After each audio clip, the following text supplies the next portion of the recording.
Halo guys, jadi sekarang kita lagi ada di mana? Munaspro. Munaspro itu apa tuh? Museum Perumusan Nasional Proklamasi. Oh. Oke, jadi di sini kita bakal ngejelasin kayak yang gimana naskah proklamasi lah. Iya gitu lah ya. Yang di museum ini ada apa aja juga. Nah, perkenalkan diri dulu dong. Nah, di sini gua Adnan. Ini ada Emir. ini. Adi. Gua Arsya. Ini Junan. Nah, udah. Stay tune. Jangan lupa subscribe ya. Nah, itu dia. Tunggu ya. Museum Perumusan Naskah Proklamasi atau disingkat dengan Munaspro adalah gedung yang dibangun sebagai monumen peristiwa proses perumusan naskah proklamasi kemerdekaan di Indonesia.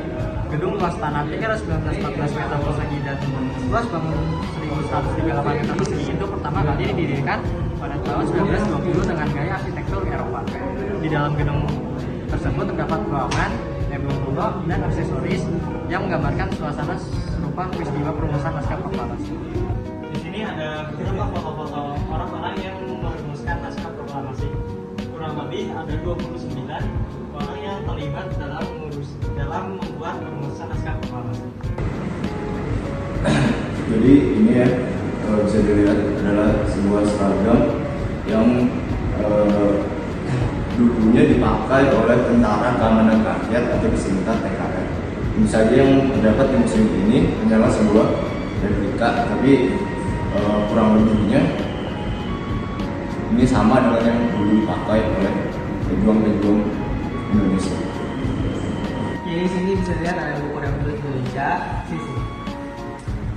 Dalam sampul yang warna hijau, buku ini diterbitkan oleh Kementerian Pertahanan tahun 1953. Buku ini membahas mengenai perkembangan politik, ekonomi, kebudayaan, sejarah-sejarah pelajaran aja yang kami lakukan. Ini. Jadi di sini selanjutnya ada helm. Di sini ada helm yang bernama Brodie Helmet MK2, produksi tahun 1942, negara pembuatnya yaitu British Commonwealth Country. Helm yang digunakan pasukan Inggris selama Perang Dunia Kedua di berbagai daerah pertempuran dari Afrika hingga ke Burma dan Indonesia. Helm ini dipakai juga oleh pasukan Belanda yang terlebih dahulu tiba di Indonesia sebelum arsenal dan perlengkapan militer dimodernkan dengan gaya Amerika melalui program Marshall Plan. Ini adalah Sultan Syahrir. Sultan Syahrir adalah seorang intelektual, perintis, dan revolusioner kemerdekaan Indonesia. Setelah Indonesia merdeka, ia menjadi politikus dan Perdana Menteri pertama Indonesia. Ia menjabat sebagai Perdana Menteri Indonesia dari 14 November 1945 hingga 20 Juni 1947. Ya. Jadi seperti yang dapat dilihat pada cover buku ini adalah buku Republik Indonesia. Buku Republik Indonesia Sulawesi ini dibuat tahun 1953. Warna sampul bukunya ini adalah hijau biru. Buku ini diterbitkan oleh Kementerian Penerangan Republik Indonesia pada tahun 1953. Berisi tentang daerah Sulawesi, perkembangan dan perjuangan. Di sini guys, ada Laksana Maeda mandi. Terus ada toiletnya juga buat cuci tangan. Keren. Berikut ini adalah momen pada saat Sayuti Melik mengetik teks proklamasi. Saat acara rapat membahas teks proklamasi, Sayuti Melik duduk di meja perundingan. Dua orang yang paling banyak berbicara selama rapat saat itu adalah Bung Hatta dan Ahmad Subarjo. Konsep teks proklamasi didasarkan pada tanggapan dari peserta dan 3 orang yang hadir. Salah satu peserta, Khairul Saleh, menolak gagasan bahwa Panitia Persiapan Kemerdekaan Indonesia (PPKI) yang didirikan oleh Jepang adalah yang menandatangani.